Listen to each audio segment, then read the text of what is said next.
Hola, el Todopoderoso les bendiga. ¿Cómo están? Bienvenidos. Somos GC Internacional y estamos trabajando con espiritualidad.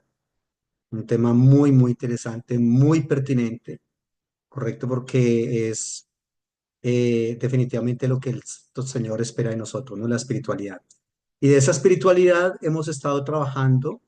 Las primeras clases trabajamos, digamos, como unas definiciones generales de lo que es y no es espiritualidad, correcto. Y luego empezamos a trabajar otro gran tema que es el de las etapas de la espiritualidad. Y de esas etapas vimos la primera, que son las etapas históricas o etapa histórica de la espiritualidad. Y vimos cómo se ha manejado más o menos la espiritualidad en la prehistoria, en la época antigua, en la época media, en la época moderna y en la contemporánea, ¿correcto? Luego vimos una etapa comunitaria de la espiritualidad, lo que se vive y cómo se vive la espiritualidad allí en comunidad, ¿correcto? Y esta es como la tercera etapa, que es la etapa personal de la espiritualidad. Otra etapa es la etapa social, ¿correcto? Entonces vamos a trabajar eso. Hoy vamos a trabajar con la etapa personal de la espiritualidad, ¿correcto? Y bueno, nosotros tendríamos que empezar preguntándonos de dónde viene el conocimiento, de dónde viene el conocimiento de la espiritualidad que nosotros estamos ejerciendo en este momento. ¿De dónde viene? ¿Cuáles son las fuentes del conocimiento de la espiritualidad que nosotros ejercemos? Y podría decirle, digamos, más o menos unos tres aspectos. El primero es la iglesia, ¿correcto? La iglesia. Es decir, la información que nosotros obtenemos sobre la espiritualidad para posteriormente colocarla en práctica, la obtenemos en primer lugar de la iglesia, ¿correcto? En segundo lugar de la Biblia y en tercer lugar de la divinidad, ¿ya? Esas son, digamos, tres etapas fuertísimas, de las cuales recibimos nosotros información de lo que es espiritualidad, de qué clase de espiritualidad o espiritualidades vamos a practicar, ¿correcto? Y antes de practicarlas, creerlas. Entonces aquí hay una situación un poco fuerte porque reitero que las fuentes de información son la iglesia, la Biblia y Dios. Pero de esas tres, las más fuertes para nosotros son la iglesia, ¿correcto? Y la Biblia, ¿ya? ¿Por qué? Porque la verdad es que la iglesia se presenta como esa gran, digamos, mediadora entre Dios y el ser humano en todos los aspectos, incluido la espiritualidad. Y la iglesia también a sí misma se atribuye muchas maneras de interpretar el texto bíblico a partir o a través de la dogmática que nos están enseñando a nosotros. Eso entonces da como resultado que prácticamente es la iglesia la mayor fuente de información de la cual nosotros obtenemos lo que conocemos de la espiritualidad de Dios y todo ese asunto, ¿ya? Entonces aquí hay que tener algo muy, muy en cuenta porque esas etapas espirituales personales de la espiritualidad se pueden abordar desde dos perspectivas o incluso más, pero permítame, hoy vamos a hablar por lo menos, no sé si alcanzamos a hablar de dos, en fin, pero si hay una etapa, la etapa personal de la espiritualidad se puede abordar desde la ortodoxia, o se debería abordar desde la ortopraxis, la contextualización, la esperanza, ¿correcto? Esas cuatro aspectos. Reitero, estamos hablando de las etapas personales de la espiritualidad y estoy diciendo que la inmensa mayoría de la información que obtenemos nosotros de la espiritualidad en cuanto a la etapa personal viene de la iglesia con su dogmática, de la Biblia, ¿correcto? Con la interpretación que se hace de la Biblia y de Dios.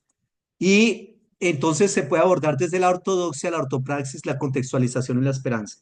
Ortodoxia y ortopraxis son dos palabras griegas, cada una con dos raíces, es decir, la palabra ortodoxa, orto viene de una raíz griega que significa recto, correcto, enderezar, digamos que es como el camino recto, por decirlo de alguna manera. Orto y doxo significa gloria, ¿correcto? Que en este caso sería como la doxa tiene que ver como con la doctrina que nosotros, digamos, como que escuchamos y aprendemos. Cuando hablamos de ortodoxia, es la adecuada doctrina, ¿correcto? La adecuada creencia. Cuando hablamos de ortopraxis, dos palabras griegas también igual, la recta praxis de esa enseñanza. De nada nos serviría a nosotros tener una adecuada ortopraxis de una incorrecta ortodoxia. Es decir, una enseñanza incorrecta, pero una práctica correcta de esa enseñanza incorrecta. No es adecuado, no es lógico. Tampoco podemos nosotros tener una adecuada ortodoxia, pero una inadecuada ortopraxis. Es decir, tener una enseñanza correcta, pero una práctica de esa enseñanza incorrecta. Ambas están mal, ¿ya? Entonces la idea es tener una adecuada ortodoxia, es decir, una enseñanza, unas creencias correctas y una práctica correcta de esas creencias que nosotros tenemos.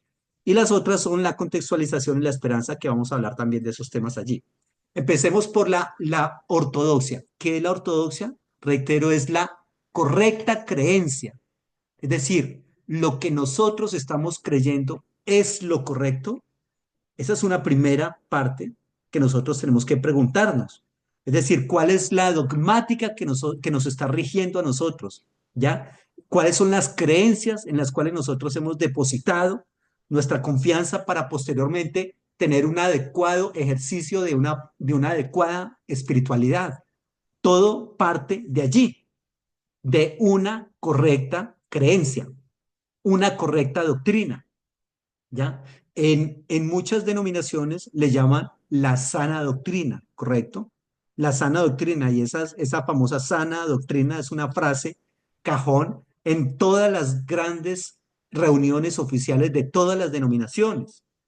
El asunto es que la sana doctrina, eh, lo que es para mí sana doctrina, no es sana doctrina para otras iglesias y para otras denominaciones. Por ejemplo, nuestros hermanos, digamos, pentecostales, ya sea unicitarios o trinitarios, mucho de la sana doctrina de ellos tiene que ver con la apariencia de la persona, ¿correcto? Ojo con maquillarse, ojo con cortarse el cabello, ojo con tinturárselo, cuidado con utilizar pantalón, etcétera, etcétera. Y hay textos bíblicos que se colocan o se enseñan para eso, ¿correcto? Hay que ver qué dicen esos textos bíblicos realmente.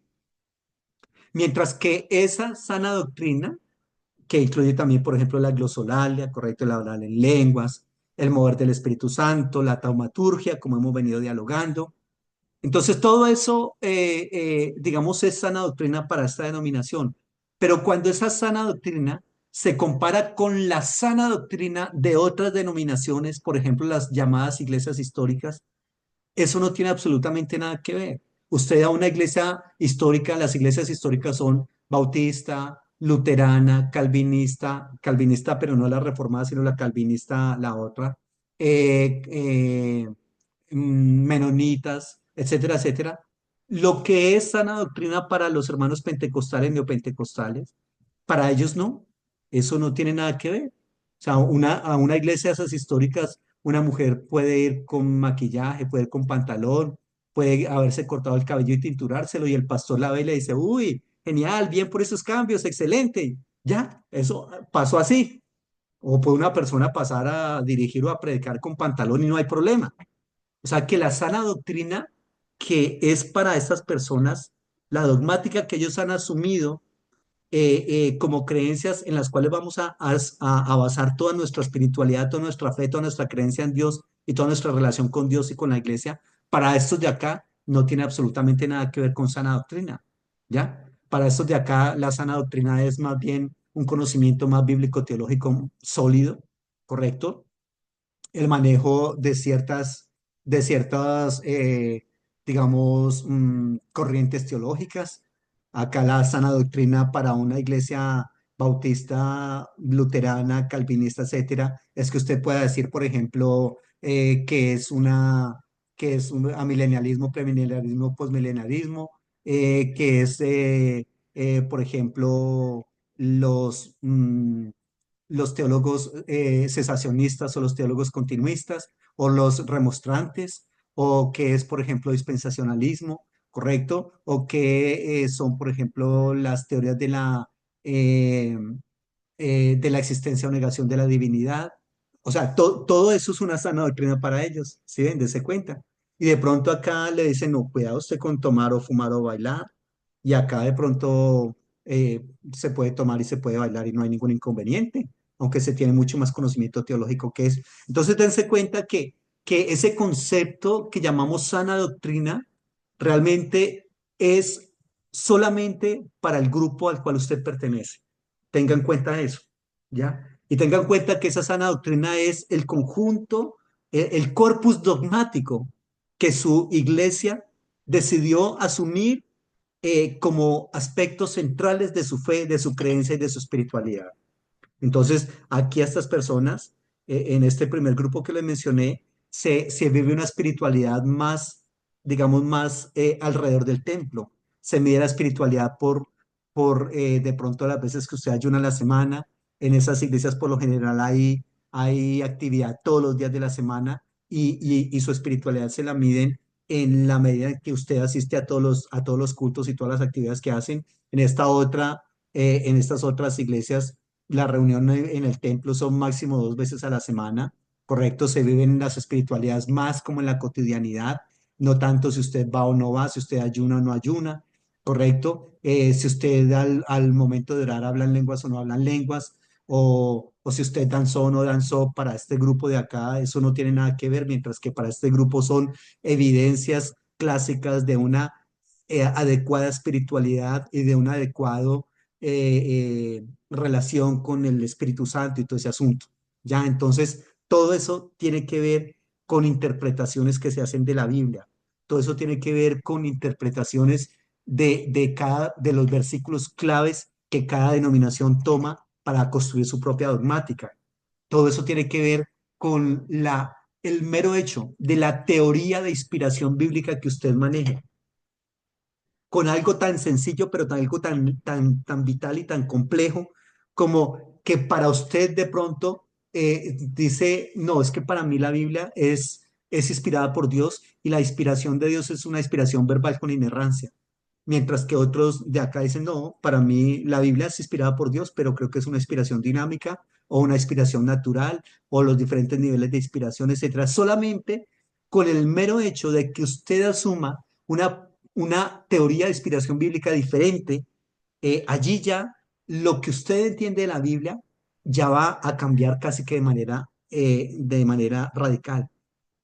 Por eso es que muchos lectores de la palabra de Dios, incluso, ojo, incluso en niveles cultos intelectualmente hablando, incluso en niveles cultos intelectualmente hablando, se mueven en un denso historicismo que está llamado a ser superado.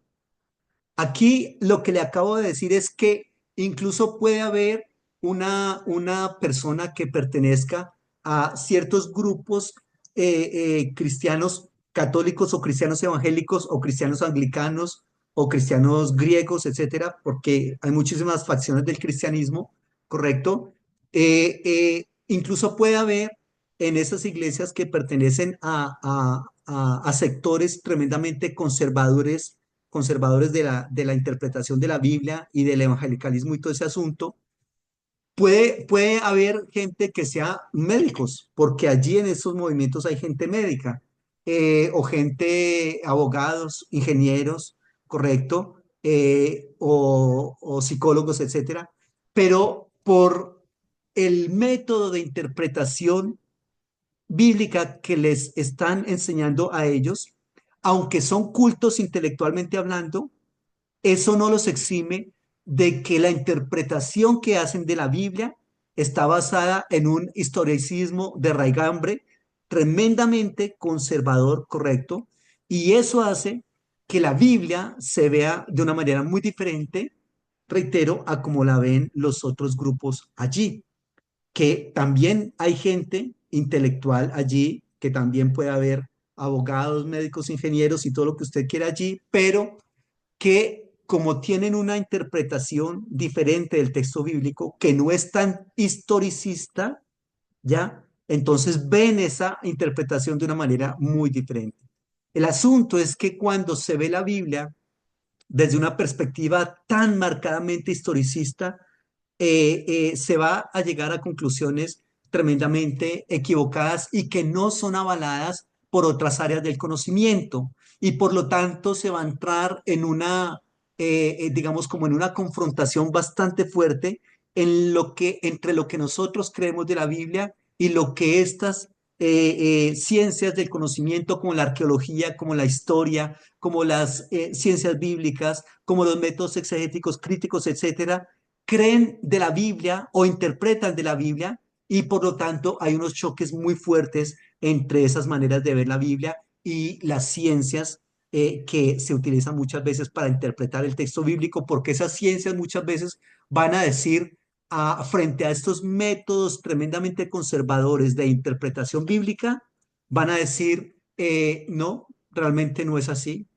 Esta ciencia corrobora algo diferente a lo que en su método de interpretar la Biblia dice.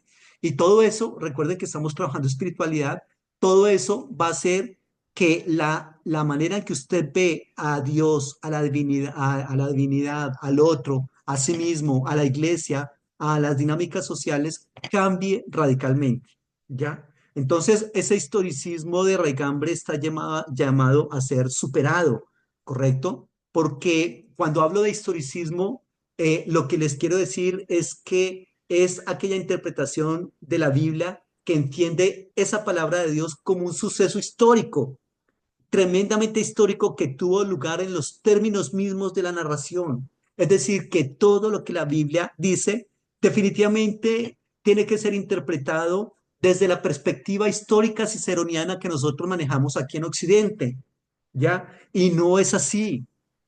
Nosotros tenemos que tener en cuenta que mucho de lo que se plantea en el texto bíblico no tiene lugar tal cual como se está planteando en el texto bíblico, ¿correcto? ¿Y por qué eso? Porque, como les he venido diciendo, el mundo en el cual nosotros estamos tiene dos grandes divisiones, ¿no?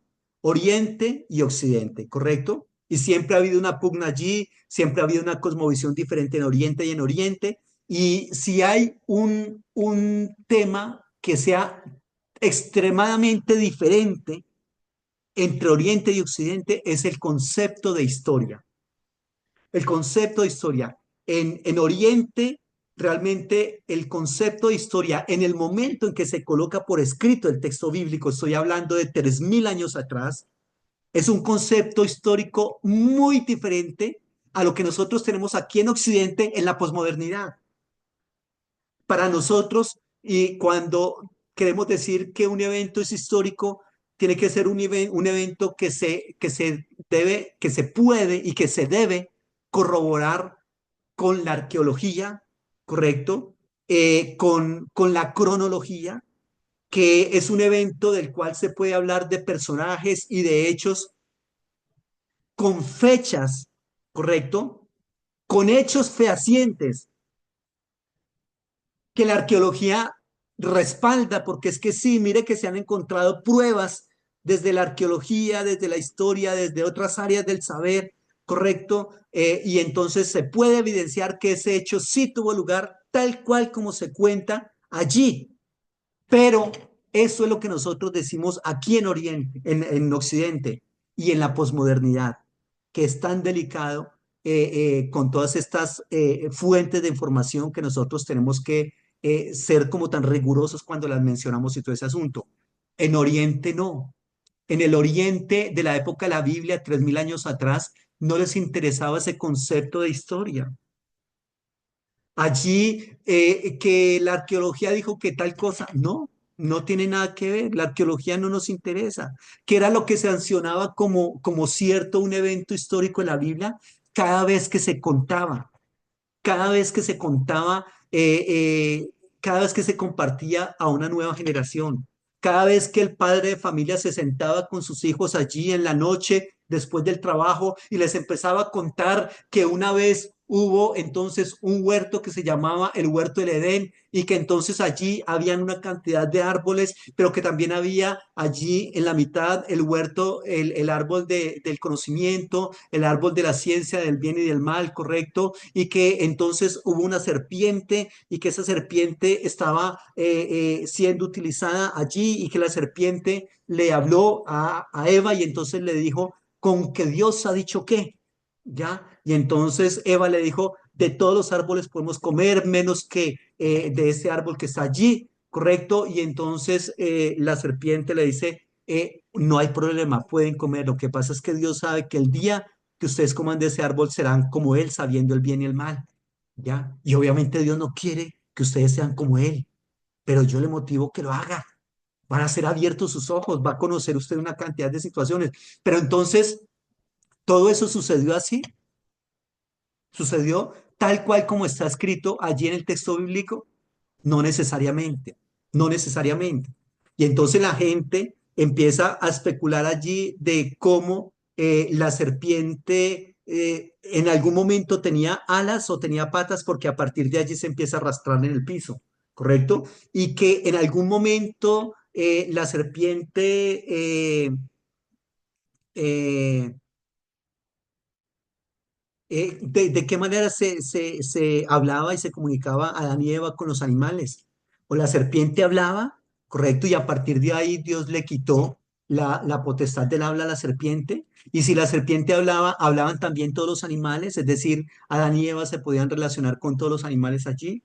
Y realmente hay un árbol del conocimiento que en el momento en que la persona lo muerde, entonces empieza a conocer absolutamente todo de física, de química, de biología, de astronomía, correcto, y sobre todo de teología, porque definitivamente cuando la Biblia habla de cielo y tierra, día y noche, bien y mal, se está refiriendo a la totalidad. Cuando se habla de cielo y tierra, se está refiriendo a la totalidad de la creación. Cuando se habla de día y noche, se está refiriendo a la totalidad del tiempo. Cuando está hablando de bien y mal, se está refiriendo a la totalidad del conocimiento. Y efectivamente, entonces Dios hizo un árbol que tenía un fruto que al comerlo la persona podía empezar a conocer absolutamente todo el conocimiento. Realmente no necesariamente.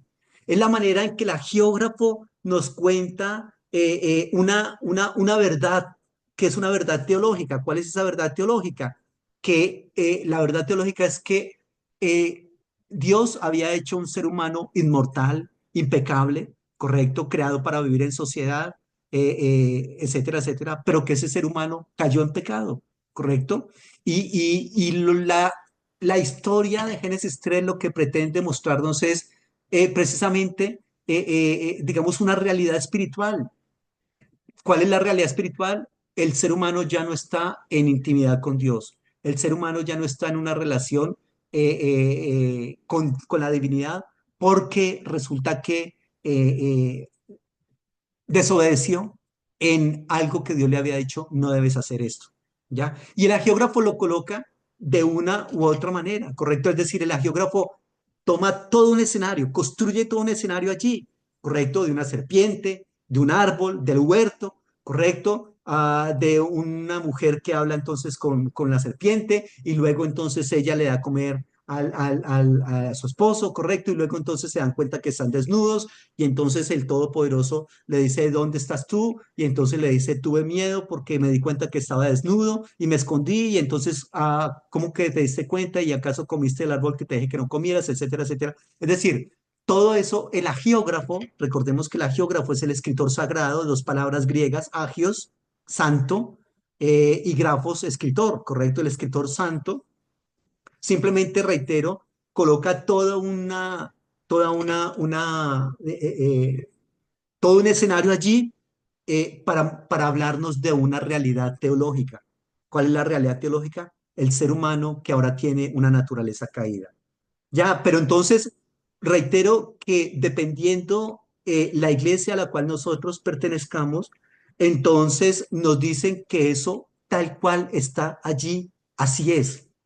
y nos recitan textos, por ejemplo, como ni una jota ni una tilde pasará hasta que todo esto sea cumplido. Y hay del que le quite o le adicione a las palabras de esta profecía, porque si le adiciona algo, le van a adicionar las plagas de Egipto, y si le quita algo, entonces su libro, su nombre va a ser escrito, va a ser quitado del libro de la vida, ¿ya? Entonces, hay como una situación allí, porque reitero, cuando a esos pasajes se les enfrentan las interpretaciones que se hacen de esos pasajes, interpretaciones historicistas, literalistas, ¿correcto? Se les enfrentan otras áreas del conocimiento, como las ciencias duras, ¿correcto? Como la biología, como la química, la física, etcétera, etcétera.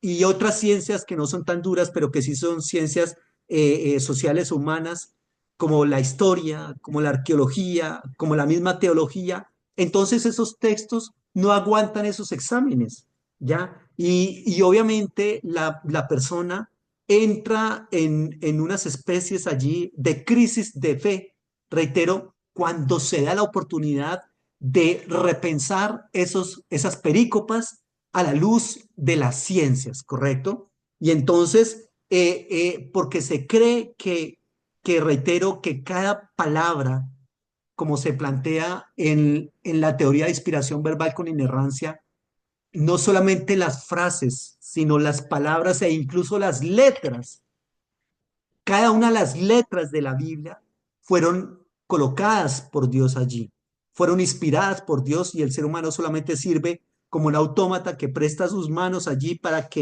escribir lo que el Todopoderoso le va dirigiendo allí. Pero reitero, eso cuando se enfrentan a otros áreas del conocimiento, no pasan la prueba, ¿ya? Y nosotros sabemos que hay muchos métodos exegéticos. Están los métodos exegéticos críticos o diacrónicos, también se les llama, los métodos exegéticos sincrónicos, ¿correcto? Y entonces hay una cantidad de métodos exegéticos allí, los estructuralistas y los postestructuralistas.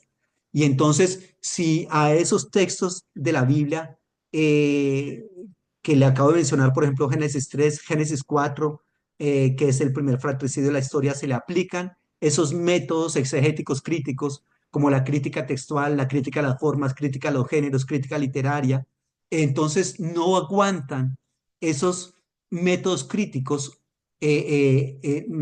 los pasajes que les menciono, Génesis del 1 al 11, por ejemplo, y otros pasajes allí, no aguantan esa crítica que esos métodos exegéticos le hacen a esos pasajes. Y entonces el ser humano entra en una crisis de fe muy fuerte, en una crisis espiritual tremendamente fuerte allí, ¿correcto? Por los conceptos que se tienen de historia en Occidente y en Oriente, que era lo que facultaba en Oriente, digamos, y que era lo que avalaba, lo que validaba esas historias, por ejemplo, como Génesis 3 que les acabo de mencionar, como Génesis 4, que habla del primer fratricidio de la historia, que eso tal cual como está ese texto allí, tal cual está, es imposible que se haya dado, porque allí está hablando de Abel, y Abel significa uno que maneja el hierro, ¿ya? Uno que maneja la metalurgia. Y en la época de Caín y Abel, metalurgia no había, porque la metalurgia empezó a trabajarse en la época del hierro, en el 1300 antes de Cristo. Y Caín y Abel no están en el 1300 antes de Cristo, están muchísimo tiempo más adelante. Y Caín también era labrador de la tierra, ¿correcto? Y entonces el ser labrador de la tierra también era una profesión que en ese momento, mucho tiempo atrás, era, digamos, como la tecnología de punta en esa época, porque la agricultura es una tecnología también, ¿correcto? Yo no podría sembrar tomate ni papa, ni saber cómo se siembra, ni cuánto tiempo dura, ni qué peligros tienen esas cosechas, ni qué animalitos se las van a comer. Eso hay que saber, eso es todo un conocimiento allí. Y ese conocimiento no lo tenía Abel ni Caín, ¿correcto? Y dice que Abel era pastor de ovejas, ¿correcto? Pero resulta que en esa época todavía no se habían los animales no se habían domesticado, eran animales salvajes.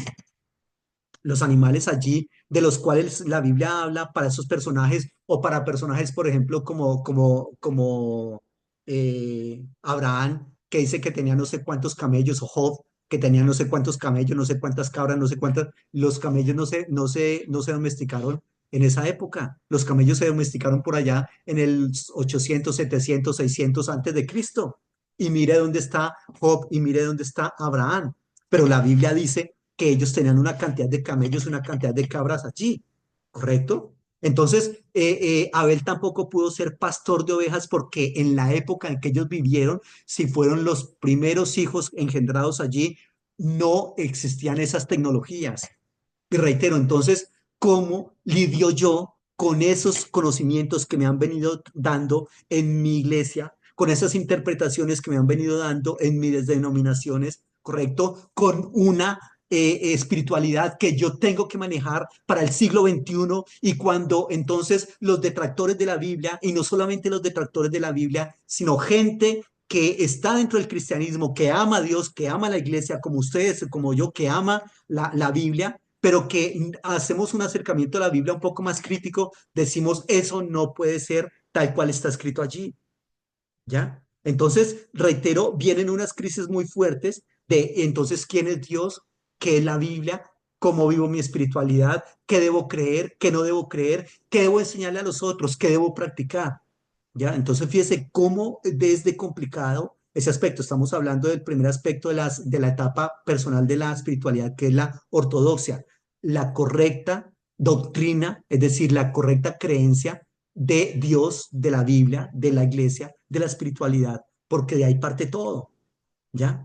De ahí parte todo. Entonces, ¿qué estoy creyendo yo? ¿Ya? Eso es bastante fuerte en ese aspecto allí porque toda esa orientación de la exégesis histórico-crítica de la que les he venido hablando en general, pues va a hacer que uno tenga que ver esos pasajes allí de una manera diferente. Realmente sí mató David a Goliat, porque es que nosotros tenemos una cantidad de versículos allí, toda una historia montada allí también de la historia de David y Goliat, pero resulta que hay por allí unos textos que dicen que realmente David no mató a Goliat, sino que fue el Hanán. No sé si hayan leído ustedes ese texto allí del Hanán matando a Goliat. Y entonces se da una cantidad de vueltas allí tratando de solucionar eso, porque es que aquí hay un texto que no armoniza con estos otros allí. Y la exégesis histórico-crítica se va a fijar en esos detalles allí para terminar diciendo, ojo, porque aquí hay unas incongruencias. ¿Y cómo entonces manejo yo esas incongruencias? Y si mi fe está basada en el historicismo del texto crítico, del texto bíblico, y vienen estas exégesis histórico-críticas y me dicen cosas totalmente diferentes a lo que tradicionalmente me han enseñado a mí de eso, ¿cómo voy a conciliar esos conceptos allí? ¿Ya? Y entonces es muy posible que se entre en unas crisis de fe muy fuertes, ¿correcto? Hay una cantidad de géneros literarios en la Biblia, ¿ya? Y cada género literario hay que saberlo interpretar. De eso se encarga la hermenéutica para enseñarnos, porque en la Biblia hay género literario legal, hay género literario narrativo, hay sagas, hay mitos, hay leyendas, hay literatura sapiencial, hay literatura profética, hay literatura apocalíptica, hay literatura parabólica, hay literatura de los evangelios. Y todos esos son géneros literarios que, reitero, son frecuentemente ignorados en la interpretación de la Biblia y eso va a llevar a conclusiones equivocadas, ¿ya? Entonces, ¿por qué? Porque usualmente cuando no se tienen el conocimiento de esos géneros literarios, de esos métodos exegéticos, del concepto de mito en la Biblia, de las diferentes figuras literarias en la Biblia. Caramba, hay una cantidad de figuras literarias en la Biblia de las cuales la gente ni siquiera conoce el nombre. Hay eufemismos, pleonasmos, sinécdoques, hebraísmos, prosopopeyas, metonimia, hagadá, halacá. Hay una cantidad de figuras literarias de las cuales, reitero, ni siquiera el nombre nosotros conocemos. Prolepsis, silepsis, perdón. Y no conocemos ni siquiera el nombre, mucho menos la figura literaria y cómo funciona la Biblia. Y nosotros somos magos interpretando la Biblia permanentemente. Pero es que, perdón, ahí hay una figura literaria que se llama un eufemismo. Ahí hay una figura literaria que se llama un pleonasmo. ¿Lo estás teniendo en cuenta? ¿Un qué, perdón? Pleonasmo. Ah, yo no sabía que en la Biblia había pleonasmos. Hay miles de pleonasmos, hay miles de eufemismos, ¿correcto?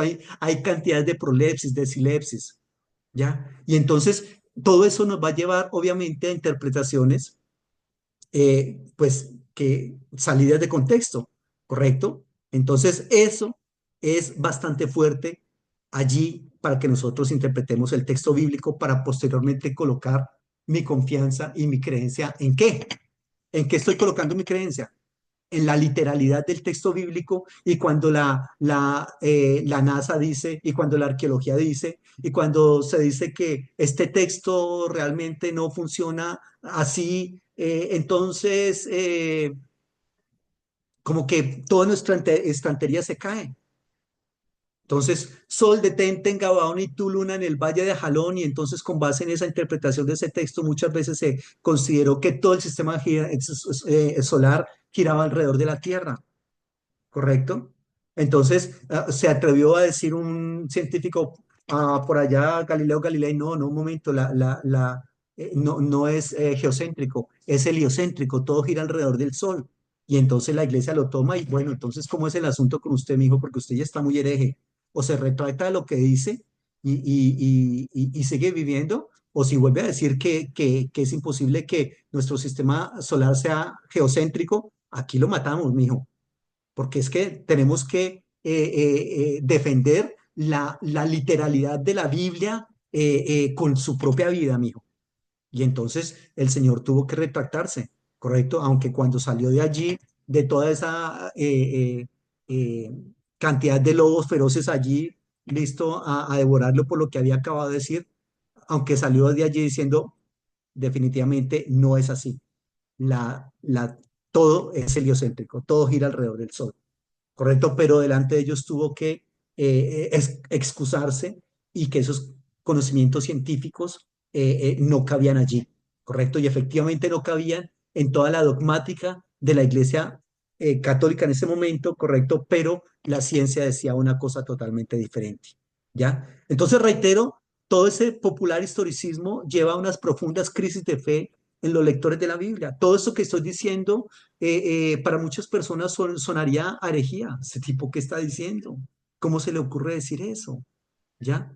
Y conceptos que hemos venido dialogando, por ejemplo, en que si realmente hay rapto o no hay rapto, que si lo que se dice como rapto es solamente la segunda venida, que si definitivamente va a haber un milenio y cuándo va a ser ese milenio o no va a haber milenio, que si hay cielo o infierno y que si ese cielo o infierno son sitios geográficos o estados espirituales, ¿ya?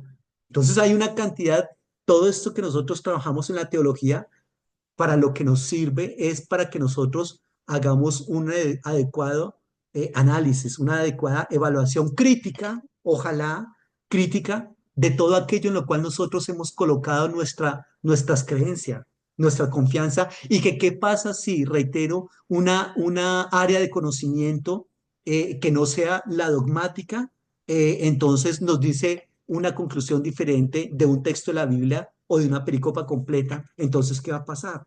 Entonces alguien de pronto nos dice también, cuidado porque es que la crítica textual dice que esa pericopa tan interesante de la cual todos hemos predicado, de la mujer adúltera de Juan capítulo 8, no, eso en la Biblia no existía originalmente, ¿ya? Que eso es una edición posterior. O que Marcos tiene un final corto y un final largo, que el último capítulo de Marcos, el original está hasta el versículo 9, pero hay otro que es un final largo que está como hasta el versículo 21 y que esos versículos de ahí para allá son una edición posterior. ¿Correcto? Y que cuando la Biblia nos dice tres son los que dan testimonio en el cielo, el Padre, el Hijo y el Espíritu Santo, que eso es una edición posterior, que eso no es originalmente la Biblia. Entonces, ¿qué vamos a hacer nosotros cuando nos comentan todo eso y nos lo dicen con pruebas y nos lo dicen con argumentos allí y nos lo dicen revisando los manuscritos más antiguos y diciendo, miren, este manuscrito eso no está?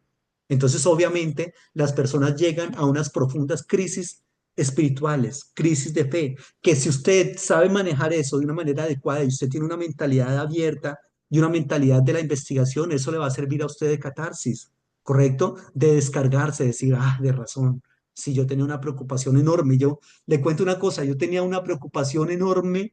Yo estoy en esto desde pequeño. Yo nací en un lugar cristiano, soy hijo de pastores, hermano de pastores, sobrino de pastores, nieto de pastores, etcétera, etcétera, todo lo que usted quiera allí. Y a mí me levantaron en esa parte y yo tenía una carga muy grande por la historicidad del texto bíblico. Pero cuando empecé a entender todo este concepto de historicidad oriental, ¿correcto? De qué es lo que avala los textos desde la perspectiva oriental, que es muy diferente a la nuestra, como les he venido diciendo, pues entonces, cuando empecé a entender todo esto, a leer todo esto, fue una carga muy grande que se me fue. ¿Ya? Porque si usted quiere colocarle el concepto de historicidad occidental a los textos bíblicos, eso es su problema. Pero que la Biblia tenga que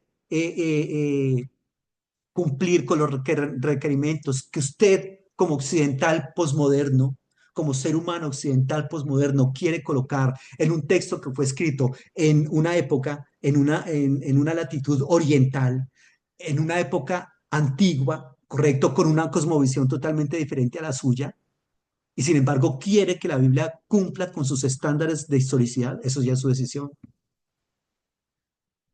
Es su decisión y es su problema. Ese no es el problema de la Biblia. ¿Ya? Entonces yo me tengo que dejar de preocupar por la historicidad de la Biblia y obviamente sí entro en unas crisis muy fuertes porque si usted está estudiando teología y usted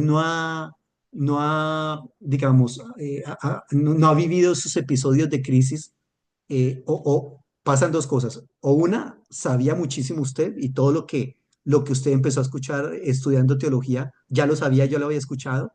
O dos, no ha aprendido nada, pero que viene la crisis, ¿ya? Y es una crisis de la cual uno no se escapa, no se escapa.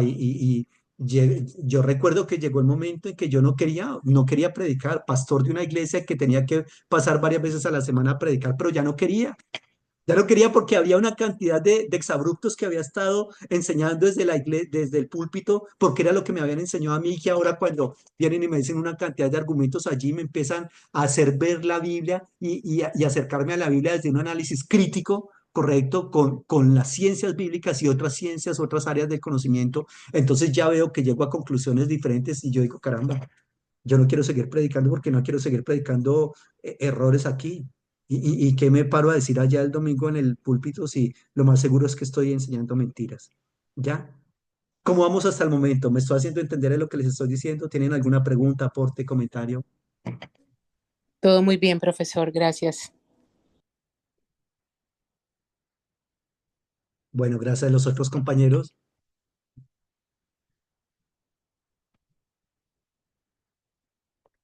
Bueno, entonces, Muy bien, ahí, muy bien, profesor, todo está muy bien.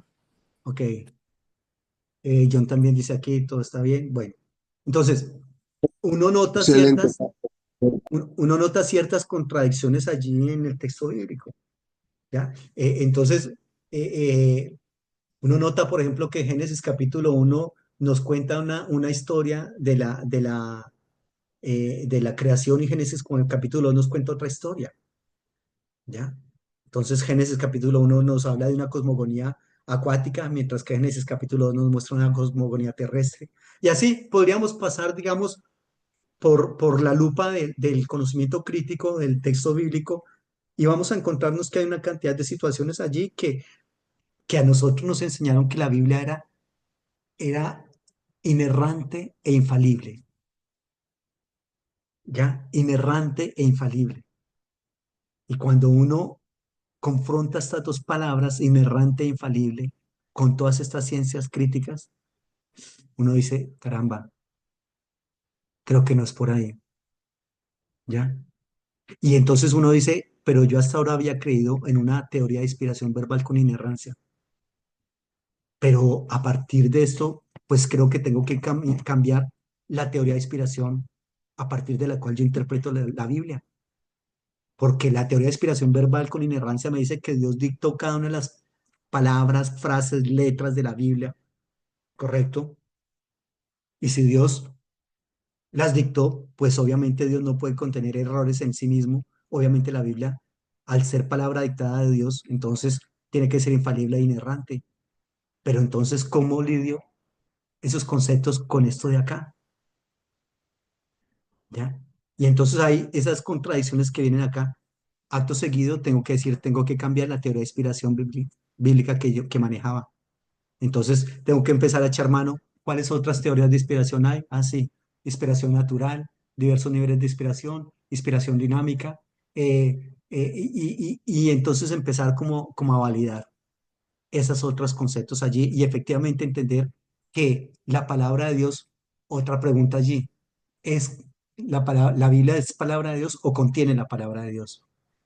Y entonces a mí me enseñaron que no, que la Biblia es palabra de Dios y para de contar. Y entonces aquí yo tengo que empezar a decir, como que eso de qué es, como que es muy complejo. Perdón, puedo cambiar, porque es que ya no puedo decir que la Biblia es palabra de Dios, sino que la Biblia contiene la palabra de Dios. Y entonces, bueno, si usted quiere construir por ese lado, está bien. Y otro más allá dice, perdón, es que para mí ni es ni contiene. Para mí, como decía Calvar, llega a ser palabra de Dios. ¿Existe esa posibilidad? Bueno, construye a partir de allí, ¿ya? Pero entonces es como empezar. ¿Y por qué reitero qué es lo importante de todo eso en el tema que nosotros estamos trabajando? Que, como les dije al inicio, que la inmensa mayoría de información que nosotros tenemos para construir nuestra espiritualidad viene de tres fuentes diferentes. La dogmática de nuestras iglesias, que es la más importante de todas, la Biblia como tal y la divinidad, ¿correcto?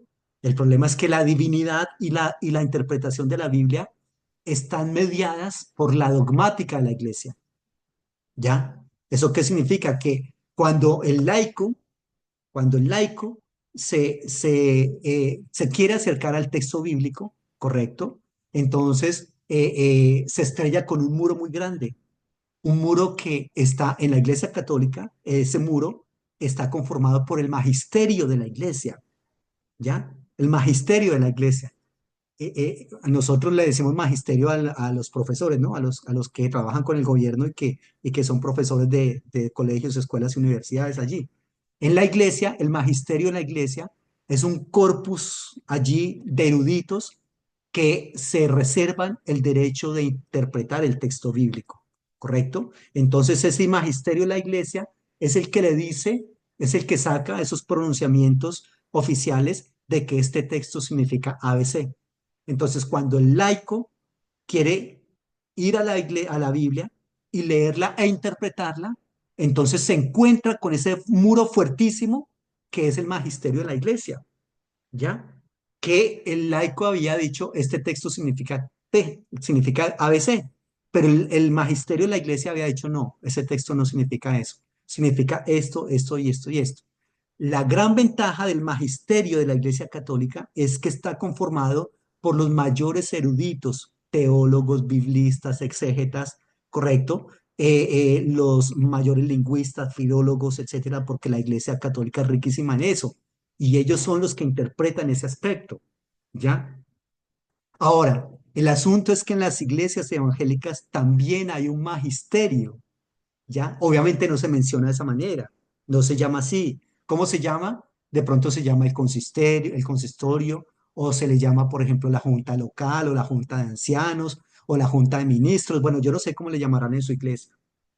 Y también en la iglesia evangélica, cuando el laico quiere venir a hacer una interpretación de X texto bíblico, se estrella también de frente con ese grupo, que reitero, en la iglesia católica se llama magisterio, para nosotros se llama de una cantidad de nombres diferentes. La gran diferencia con el magisterio de la iglesia católica y esos grupos que se delegan, autodelegan la interpretación del texto bíblico en la iglesia evangélica, cristiana y evangélica, es que ese magisterio o esos grupos que se autodelegan la interpretación de la Biblia en el cristianismo evangélico no tienen educación teológica. Por lo menos los de la iglesia católica son teólogos profesionales, mientras que estos de acá, ¿con base en qué interpretan? En la dogmática que se les ha enseñado a ellos. en la dogmática. El 80% de pastores de las iglesias evangélicas de toda Latinoamérica y Norteamérica no tienen estudios teológicos. Y sin embargo nos paramos cada vez que predicamos allá en el púlpito y decimos esto significa esto, esto y esto. ¿Correcto? E incluso le adicionamos, y aquí nosotros no damos interpretaciones de hombres, aquí nosotros damos interpretaciones de Dios. Aquí decimos es lo que la palabra de Dios dice y te alabamos, Señor. ¿Correcto? Craso error. Craso error porque el mero hecho de que sea un hombre el que esté diciendo, aquí no interpretamos la Biblia con interpretaciones de hombres, allá se está contradiciendo porque él es un hombre y él la está interpretando. Y él está diciendo que la interpretación que está haciendo él y su denominación son la gran panacea, son la verdad absoluta. A eso no hay que quitarle ni hay que colocarle. Entonces nos damos cuenta por qué es que hay una cantidad de interpretaciones bastante fuertes y disímiles de la palabra de Dios. Entonces, ese es el problema. No se tiene en cuenta jamás, reitero, ese análisis que se hace de los métodos exegéticos críticos, porque por otro lado, si un exégeta viene a tratar de corregir una interpretación que se haga de un texto bíblico en cierto corpus dogmático de una iglesia, se le va a decir, no, mijo, no, el tipo sabe, para que él sabe, la ha leído, etcétera, pero es que no tiene el espíritu de eso en su vida. Mírelo cuando habla, no ve esa palabra toda seca allí, como que eso no, que llaman a ellos palabra seca. Una palabra que está más basada de pronto en ciertos datos de otras ciencias del conocimiento y no tanto a lo que otros predicadores cuando se suben al púlpito diciendo cualquier cosa, pero lo acompañan con Prashit Baralohin, Hashamay, Behar, Haitato, Joaboju, una glosolalia allí y ojalá ciertos saltos en el público, en el púlpito, correcto, y sudar muchísimo. Ese tipo tiene unción. Hay que creerle lo que está diciendo porque tiene unción. Mírelo, mírelo cómo nos hace aplaudir, mírelo cómo nos hace decir gloria a Dios, aleluya. Ese otro no, ese otro habla así todo como pausado y lo que habla no lo entiendo. Habla como un poco enredado. Esos son los análisis que se hacen allí, esa perspectiva, eh, eh, digamos, de la interpretación bíblica en esos aspectos, ¿ya? Les había mencionado Génesis 1, Génesis 2, en la famosa teoría del creacionismo, que el mundo fue creado en 7 días, ¿correcto? Y reitero, en Génesis 1 plantea una manera o unos métodos y unos medios, y en Génesis 2 plantea otra manera y todo ese asunto allí. ¿Ya? Entonces, hay una cantidad de círculos intelectuales y sociales que agarran el texto con una literalidad extrema. De hecho, hay métodos exegéticos, hay métodos hermenéuticos y hay métodos en teología. Todos son diferentes. Y los métodos hermenéuticos son, por ejemplo, el método dogmático, el método literalista, ¿correcto? El método liberal. En fin, hay una cantidad de métodos allí. Y el método literalista y el método dogmático son de los más apetecidos en la interpretación del texto bíblico en las iglesias. Entonces, es bastante fuerte esta parte. Entonces, es evidente que si se quiere generar una espiritualidad adecuada para nuestro tiempo, nosotros tenemos que seguir trabajando fuertemente la superación de la historicidad en el texto bíblico, ¿ya? De que lo que no se puede demostrar históricamente no hay problema, que la Biblia no es un libro de historia, que la Biblia no es un libro de arqueología, no es un libro de geografía, aunque utiliza la historia, la geografía, la arqueología, que la Biblia no es un libro de cultura, aunque utiliza la cultura para dar a conocer un mensaje que es teológico. La Biblia es un mensaje, es un libro teológico. Lo que nosotros tenemos en la Biblia, lo que nosotros leemos en la Biblia es el resultado de un ejercicio exegético de exégesis judía que hicieron los escritores de la Biblia.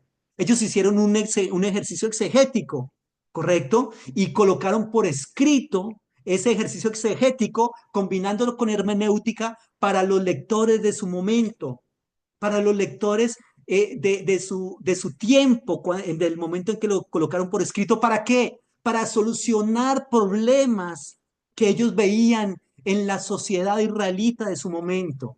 Es decir, que la Biblia lo que pretende, más que datos históricos allí que sean corroborables con otras ciencias del conocimiento, porque no le interesa en lo más absoluto para eso, lo que la Biblia pretende es darnos lecciones histosóficas, se llama eso, lecciones histosóficas. Una lección histosófica es cómo yo voy a una narrativa de la Biblia y cómo de esa narrativa saco lecciones que me van a enseñar a mí cómo vivir una vida de manera más sabia, ¿correcto? Teniendo en cuenta las famosas 7 columnas de la sabiduría, una de las cuales es el temor a Jehová, correcto, la ciencia de los consejos, el poder, la prudencia, etcétera, etcétera. Y entonces, ¿cómo esa persona que lee extracta una cantidad de lecciones histosóficas para aplicarlas a su vida? Pero de ahí más no. Entendiendo también que en la Biblia no se agota la revelación de Dios al ser humano. Y en esta espiritualidad que nosotros estamos construyendo en la posmodernidad, vendría una pregunta. Perdón, ¿una persona puede conocer a Dios independientemente de la Biblia? Y obviamente a nosotros nos dicen, no, ¿cómo se le ocurre? No, una persona no puede conocer a Dios si no ha leído la Biblia, si no se ha acercado al texto bíblico, pero una adecuada espiritualidad de acuerdo a lo que el Todopoderoso quiere para nosotros, tenemos que decirle a esa persona sí. Una persona sí puede conocer a la divinidad independientemente del texto bíblico. Porque si fuese así, entonces que una persona tiene que conocer el texto bíblico para poder conocer a la divinidad y que tiene que leer el texto bíblico para así poder llegar a ser salvo, entonces, ¿qué pasaría con esos millones y millones de personas que no han podido acceder al texto bíblico? ¿Y qué pasó con los millones de personas que vivieron antes de que se escribiera el texto bíblico? Entonces esas personas se condenaron y Dios les dijo, ah, no, mijo, eso sí, de malas ustedes que no vivieron en un país que practica o el judaísmo o el cristianismo, que son las únicas religiones que tienen Biblia allí.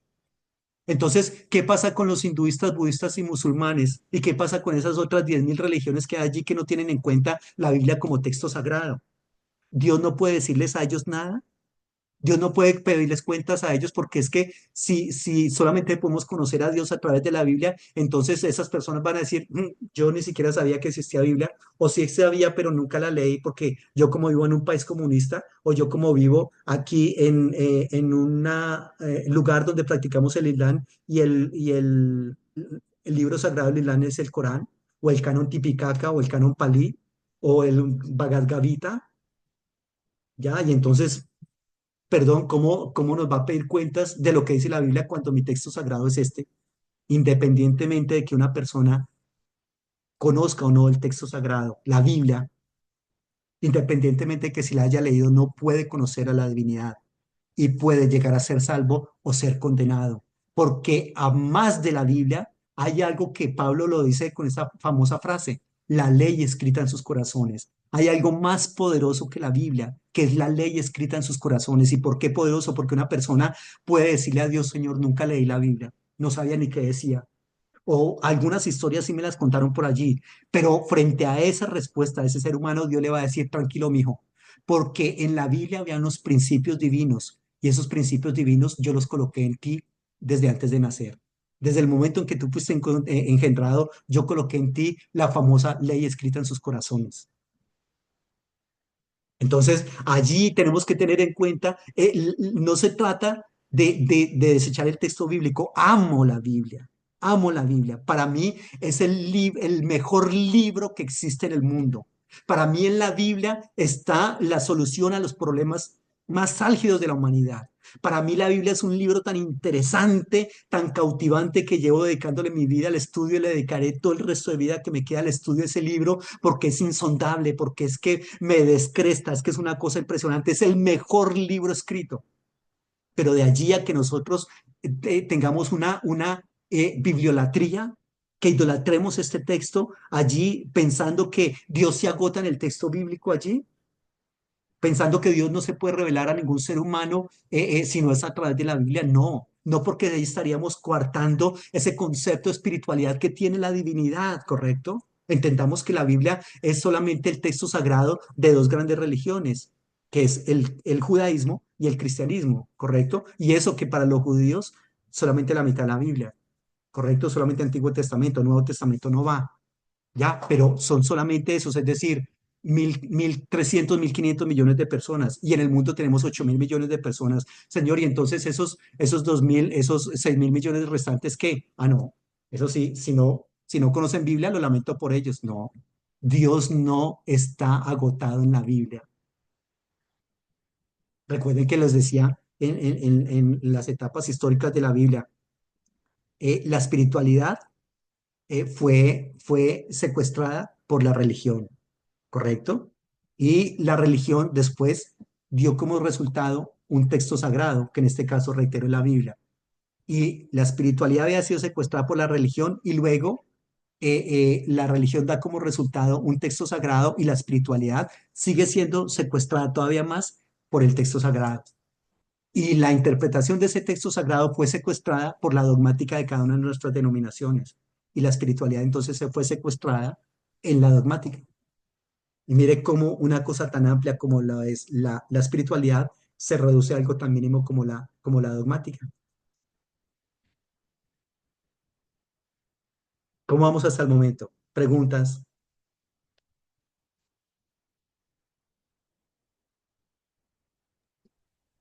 Ahora muy bien, Pastor, hasta ahora muy bien. No hay preguntas, no hay crisis, todo está bien. Crisis, muchas, Todo eso ya lo manejábamos. eh, violentamente. No se te escucha mucho, Norja Janet. Crisis, cuando el texto, cuando tú expones el texto, cuando escuchamos en otros ámbitos, otro tipo de situaciones, claro que nos confronta, pero al fin y al cabo, como dice, la verdad nos hará libres y eso, por eso estamos estudiando contigo. O sea, no es que sea la última palabra y discúlpame que te lo diga así, pues, pero esto es un camino que estás abriendo a nivel no solamente espiritual, sino mental. Es que se tumban muchos paradigmas que nos habían sembrado, digamos, en las iglesias. Sí, la idea no es colonizar el pensamiento de nadie, gracias por haberlo mencionado. Aquí lo que se pretende estamos, digamos, en la universalidad, ¿no? La universalidad del conocimiento, ¿correcto? Entonces la idea es como decir, vea, ustedes manejan este tema, pero hay otras posibilidades que son estas, y que ustedes vayan construyendo a partir de allí. Eso es como lo que se pretende, ¿no? No colonizar el pensamiento de nadie. Y por favor, esto que yo estoy diciendo, hay que confrontarlo con los saberes previos, es decir, con toda esa propedéutica que ustedes traen, porque ustedes traen una propedéutica también muy válida, ¿correcto? Y con lo que investigarán posteriormente, ¿ya? Todo tiene que ser así. El asunto es que hay que ensanchar al máximo el campo de lectura. En la medida en que nosotros leemos y poseemos información, más criterios de evaluación vamos a tener para llegar a conclusiones adecuadas. Y eso es lo que nosotros tenemos que tener en cuenta, ¿ya? Pero eso, realmente esto que estoy diciendo, no es tampoco para que lleve a muchas crisis si nosotros hacemos una comparación entre el Antiguo y el Nuevo Testamento. Porque es que hay algo bastante curioso acá y es lo que pasa con el Nuevo Testamento, sobre todo con los evangelios. Entonces, en los evangelios hay una cantidad de parábolas enormes, ¿correcto? ¿Y qué dice la Biblia? Que Jesucristo no enseñaba sino por parábolas. ¿Se acuerdan ustedes? Que no enseñaba sino por parábolas. ¿Y qué es una parábola? Perdón, qué pena, discúlpenme. ¿Qué es una parábola? Una parábola es la narrativa de un relato ficticio, que lo que pretende es colocar, digamos, en palabras de cosas que nosotros conocemos, conceptos que desconocemos, para que los podamos, digamos, asociar y sacar conclusiones allí. Y Jesucristo no enseñaba sino por parábolas. Jesucristo, cuando él enseña la parábola del buen samaritano, por ejemplo, ¿qué es lo que se hace en la parábola? Lo mismo que se hace en el Antiguo Testamento en los relatos míticos. ¿ya?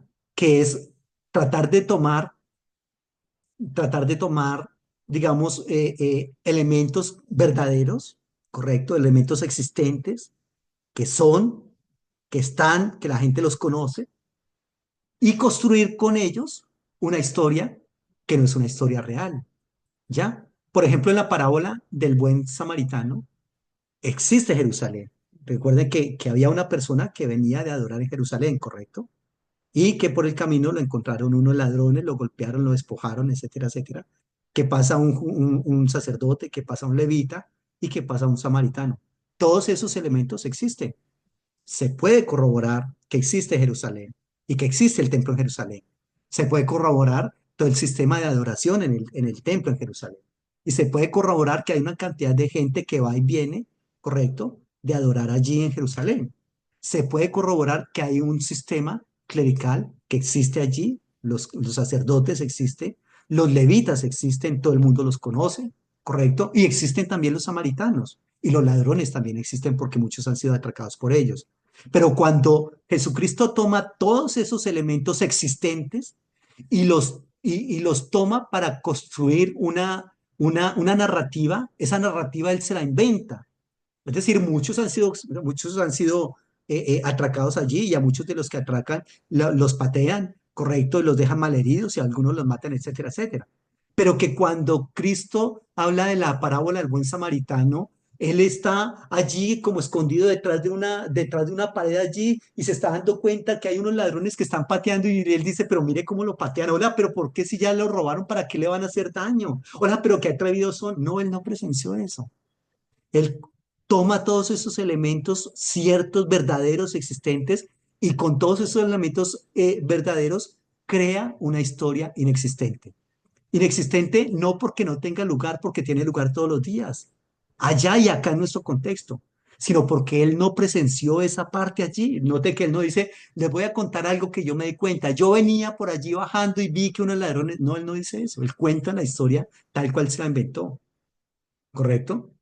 Es decir, que si nosotros no tenemos en cuenta, digamos, ese concepto de historicidad allí en los pasajes del Antiguo Testamento que les mencioné y otra cantidad de cosas allí, eso no le va a quitar validez a la palabra del Señor, porque ¿cuántas veces usted ha ido un domingo en la mañana a la iglesia y el pastor dice, vamos a hablar hoy de la parábola del buen samaritano?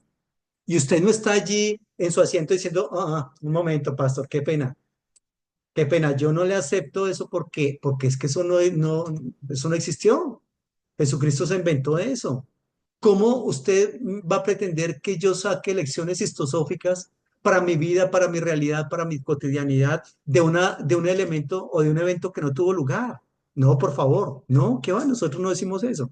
Nosotros escuchamos con agrado, repasamos una vez más en nuestra mente la parábola, ¿correcto? Y salimos entusiasmados después de decir gloria a Dios, aleluya, y de aplaudir ahí en medio de todas esas enseñanzas histosóficas que el pastor nos da, ¿correcto? Y no tenemos ningún problema con eso.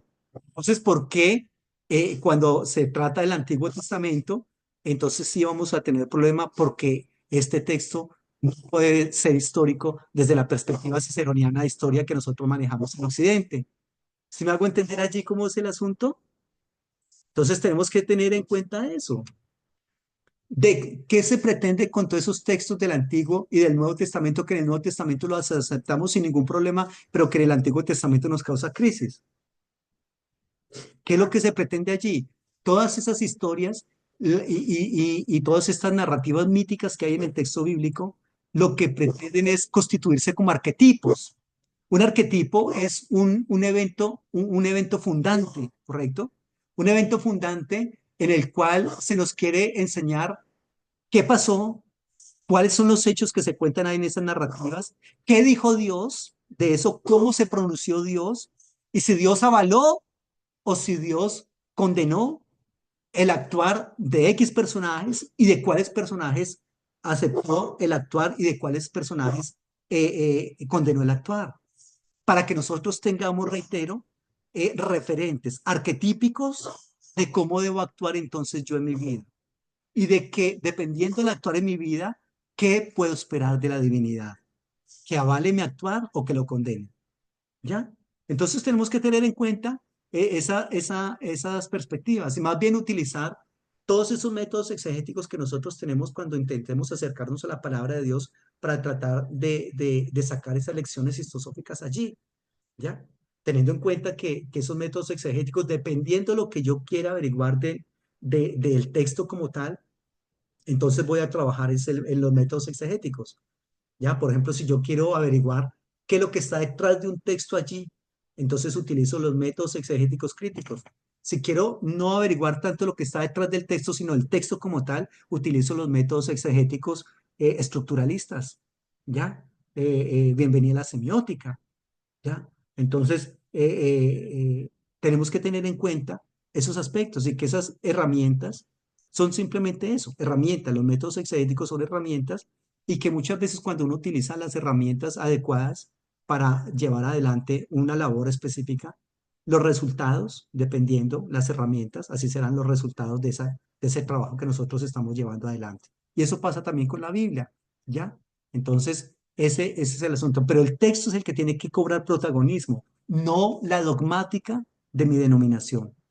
A estas alturas tengo que decirles que nosotros hay unos principios dogmáticos, hay principios bíblicos y hay principios divinos.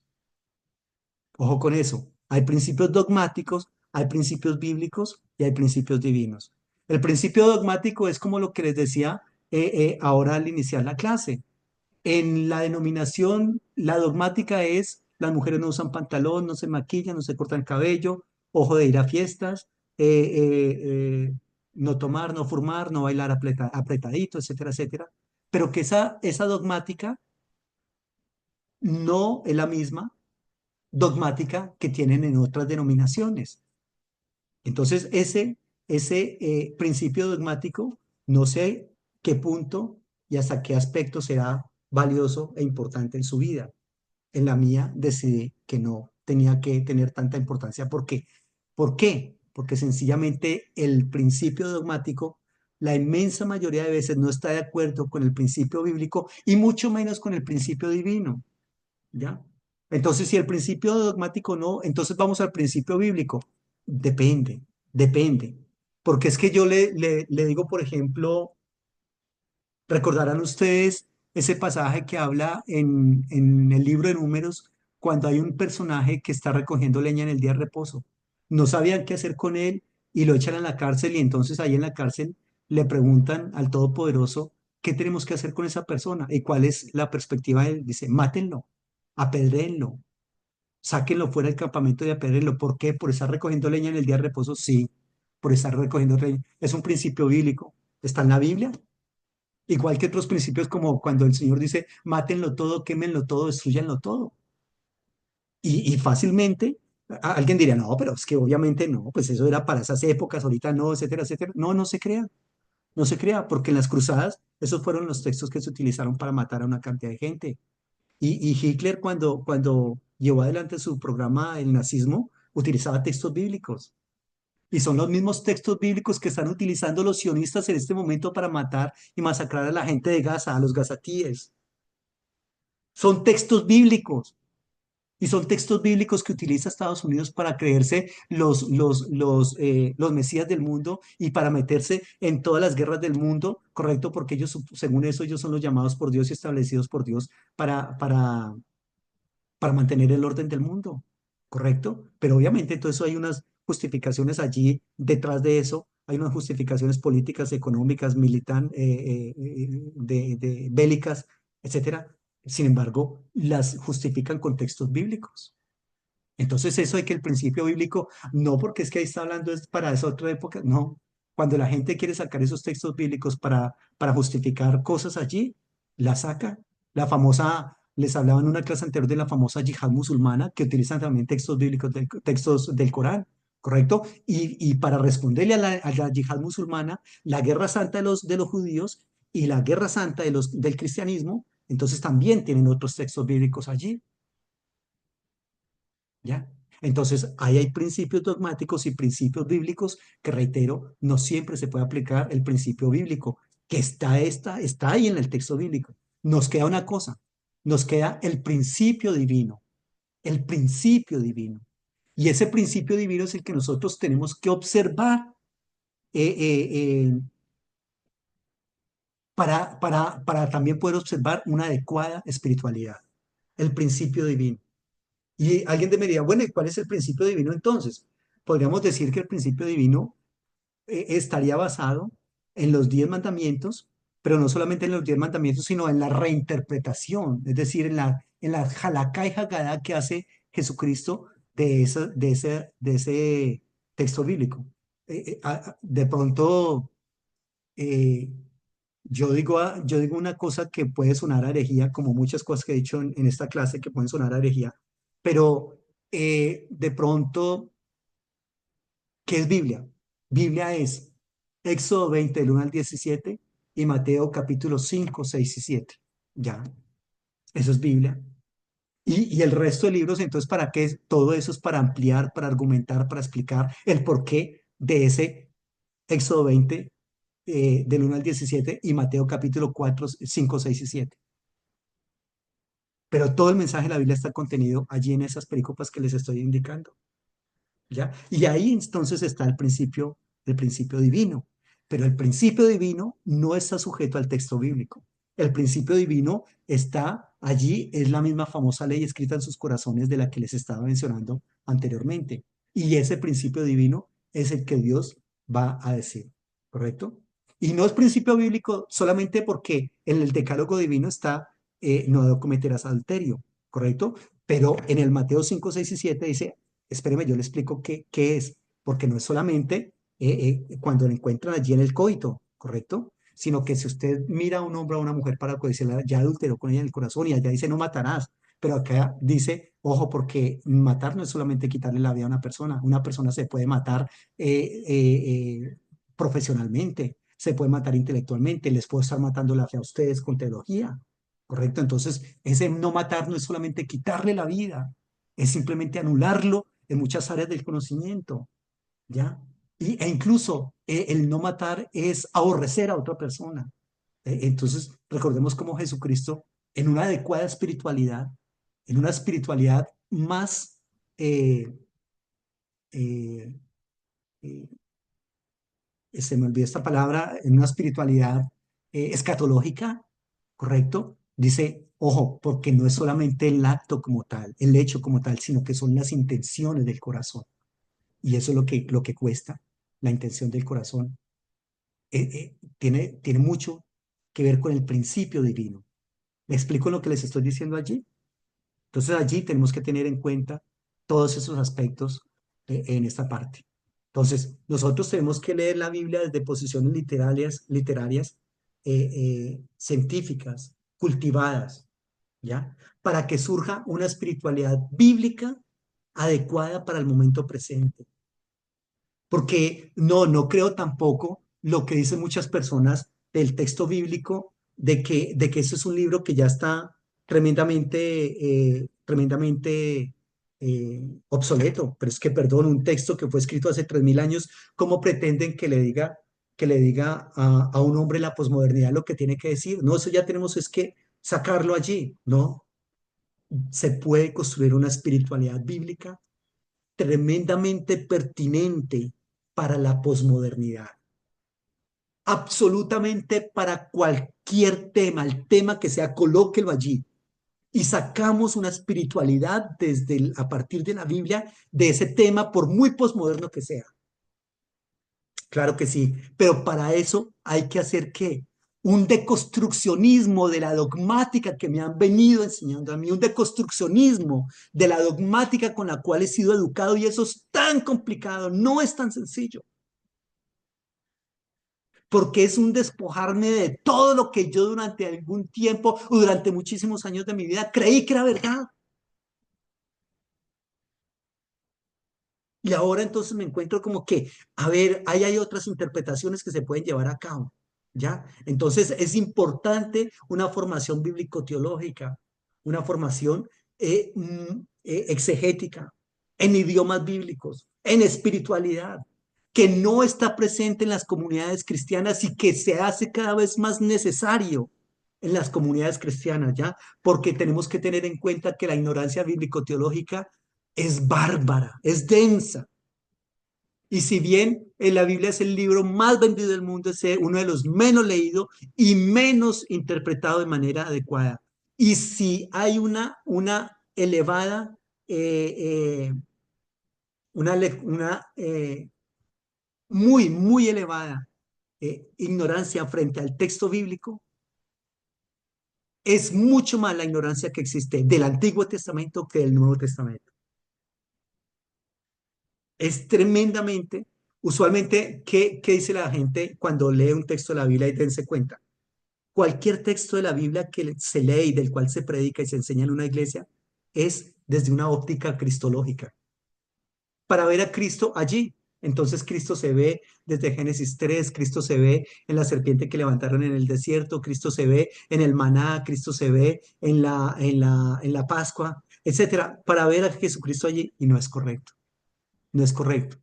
¿Ya? Esa es una interpretación alegórica del texto bíblico, muy válida y respetable cuando se sabe hacer bien. Ese es otro método hermenéutico. Les había dicho método hermenéutico literalista, dogmático, alegórico, que es el método que reina en las iglesias en la actualidad.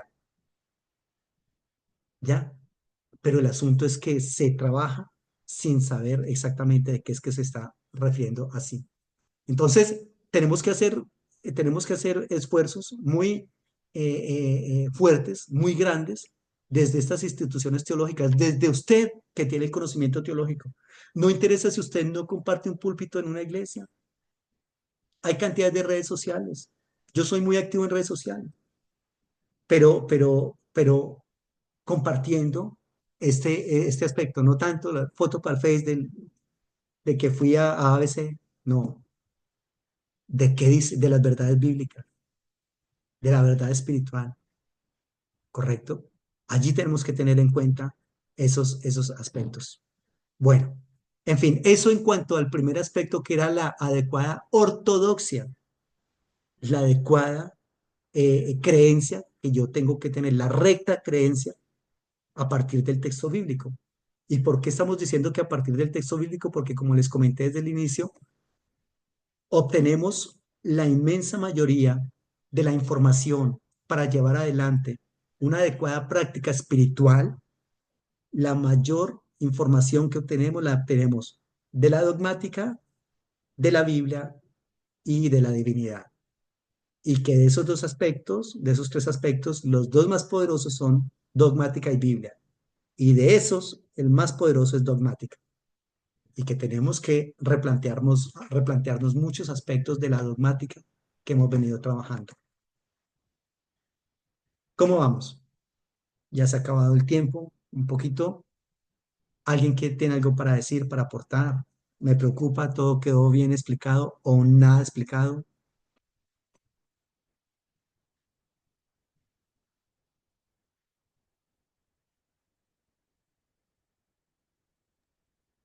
Hola, pastor, buenas noches. Señor me le ¿Cómo bendiga. estás? Bien, aquí con una deliciosa gripe. Ah, Pasa, pero bien. No, pues que yo lo escuchaba en algún momento y su merced preguntó eh, como si estábamos confrontados o eso. Y yo pensé, no, yo dije, yo menos mal que llevo con este proceso unos 4 años, ¿no?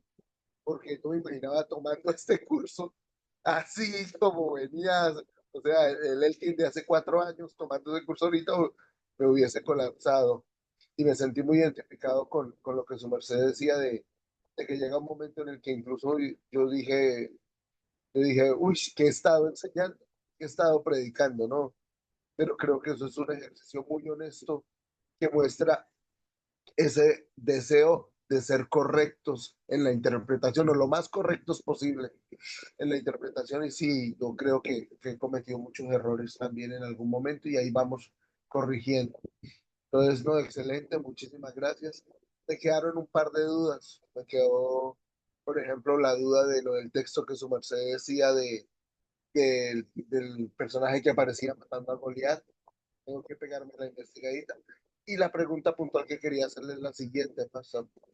¿Dónde puedo, o por dónde puedo abordar lo de estudiar eh, la- las herramientas como eh, ay, ¿cómo se llama eso? De las figuras literarias que tienen los escritos bíblicos, por dónde puedo abordarlo, dónde puedo ir mirando como para ir haciendo ese estudio. Yo tengo una lección, bueno, tengo varias lecciones de figuras literarias como para un primer acercamiento, pero te puedo pasar material porque esos son libros así, densos, de meras figuras literarias, eh, eh, eh, que hay en la Biblia y que están allí, ¿no?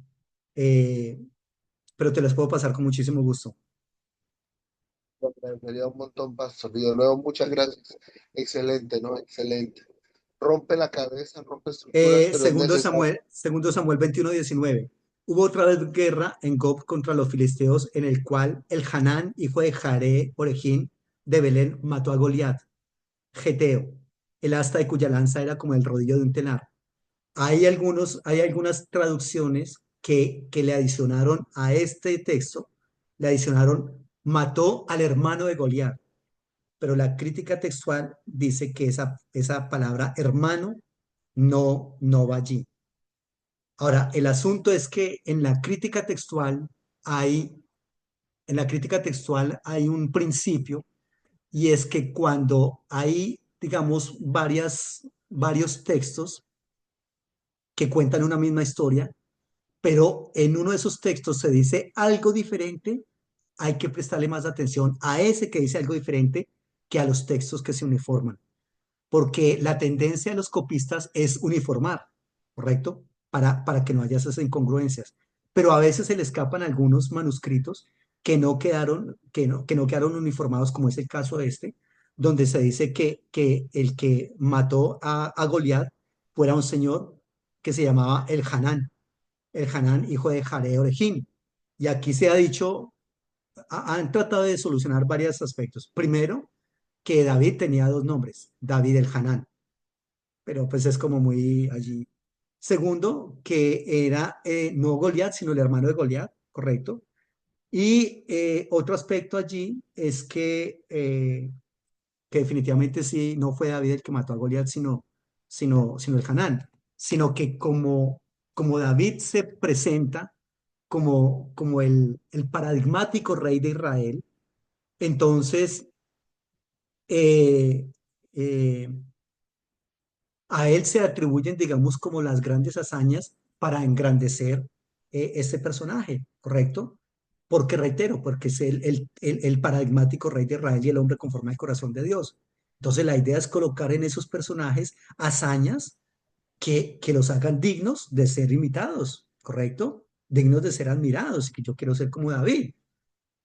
Y que se plantea allí haga de cuenta que cuando de pronto matan a un terrorista o matan a un guerrillero, qué sé yo, eh, eh, el presidente de la República, ¿a quién llama?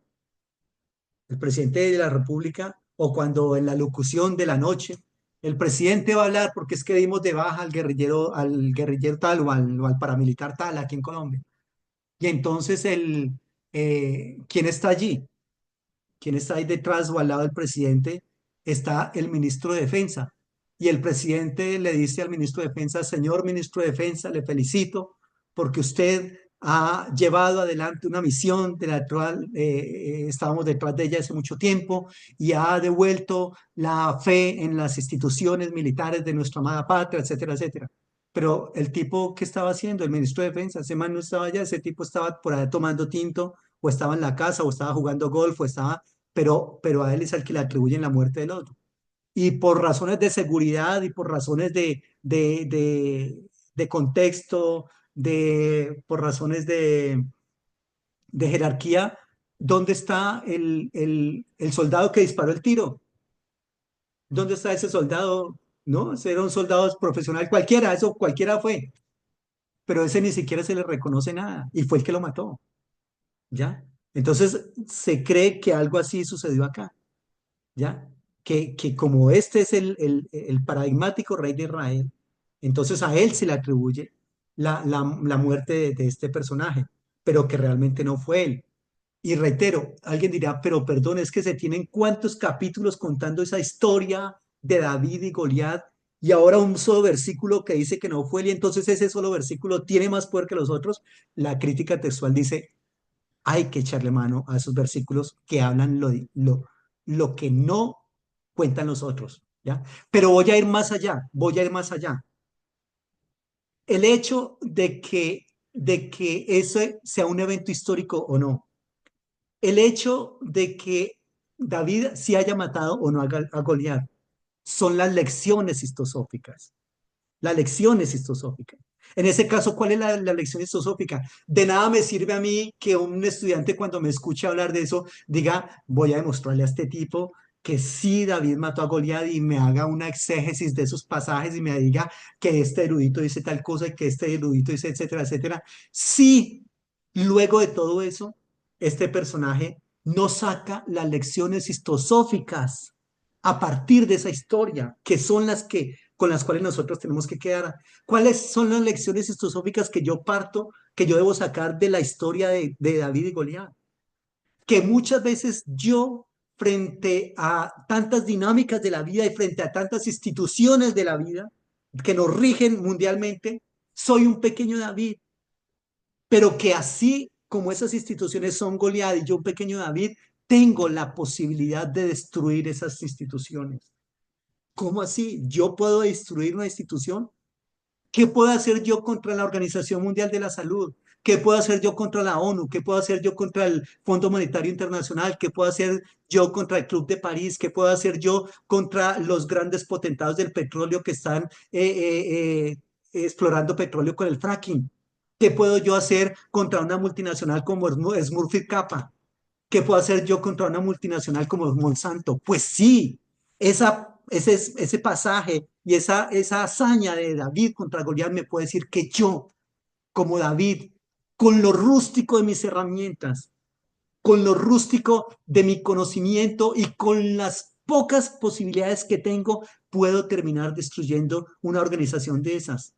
Puedo terminar destruyendo y trabajando fuerte en contra de la corrupción tan rampante en Colombia, que nosotros podemos hacerlo.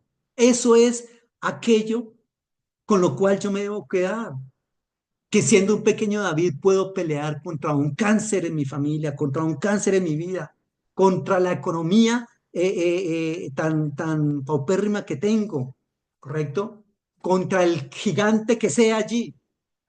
Claro, nosotros usualmente en la iglesia nos hablan de gigante como el chisme, como el sexo, como la pornografía, y todo eso es muy válido, claro que sí. Yo voy más allá, ¿correcto? Porque la espiritualidad que nosotros estamos trabajando en este curso es una espiritualidad del mundo, ya no de la religión, sino del mundo.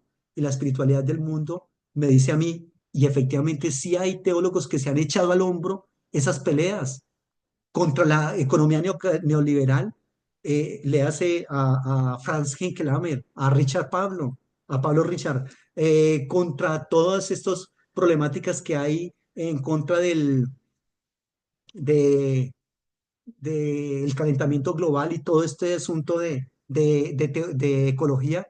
Miren, ahí está este señor Leonardo Boff. Ese es un profeta tenaz. Leonardo Boff, uno solo peleando contra las grandes instituciones allí.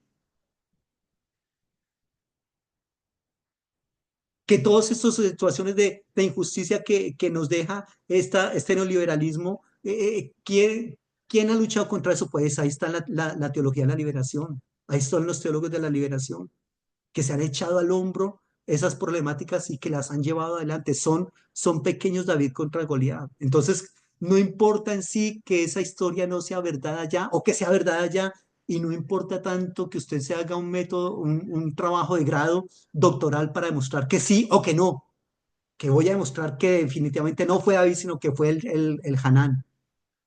Pero si no trabaja con las lecciones histosóficas, perdió el tiempo. Ya perdió el tiempo. Muy bien. Entonces, eso es básicamente lo que queremos y que tiene que quedar allí. Lecciones histosóficas. Ese tema de lecciones histosóficas, curiosamente, yo empecé a utilizarlo en mis clases y resulta que fui a buscar qué biblistas o teólogos trabajaban ese concepto de lecciones histosóficas y no encontré ninguno, no encontré ninguno. Y estoy haciendo un escrito para la Universidad Pontificia Bolivariana de Medellín y quería trabajar con ese concepto de lecciones histosóficas, ¿ya? Y, y el rector de allá me dijo, ese es un tema muy interesante, pero si quieres, si tú vas a hacer un doctorado en teología, que Dios quiera que sí pueda hacer un doctorado, trabaja con ese tema. Trabaja, porque ustedes saben que en un doctorado uno tiene que exponer algo nuevo, algo que nadie más haya pues expuesto. Dijo, ese tema te sirve para trabajar un doctorado, lecciones histosóficas, que es algo tan, para mí tan común y que en todas las iglesias se trabaja. Lo que pasa es que para hablar de lecciones histosóficas hay que colocar toda una teoría allí, pero bueno, eso ya es explicándoles de dónde saqué ese concepto de lecciones histosóficas. Estamos en contacto. El Todopoderoso les bendiga, que estén muy bien. Un abrazo.